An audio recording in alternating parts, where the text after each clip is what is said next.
जीजा।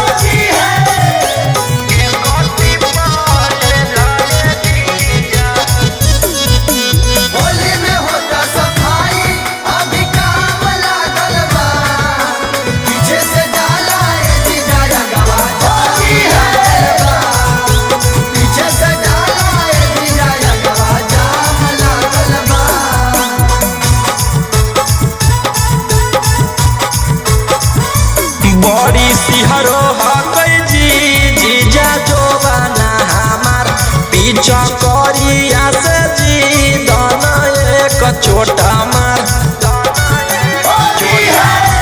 बड़ी सिहरो हकई जीजा जोबाना हमार पीछा करिया से जी दाना एक छोटा मार। ढोली पर पूरी बेला जीजा होली में एक टिप्पल लाए जीजा होली में एक टिप्पल लाए जीजा। लहंगा के चीज से खेलाए जीजा होली में एक टिप्पल लाए जीजा होली में एक टिप्पल लाए जीजा।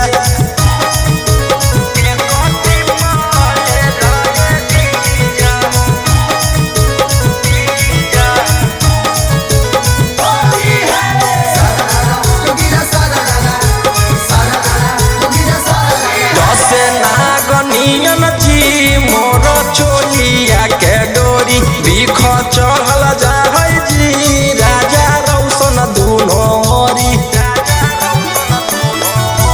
दस नागनियन जी मोर चोलिया के डोरी बिख चढ़ल जाए जी राजा रौशन दुनोरी।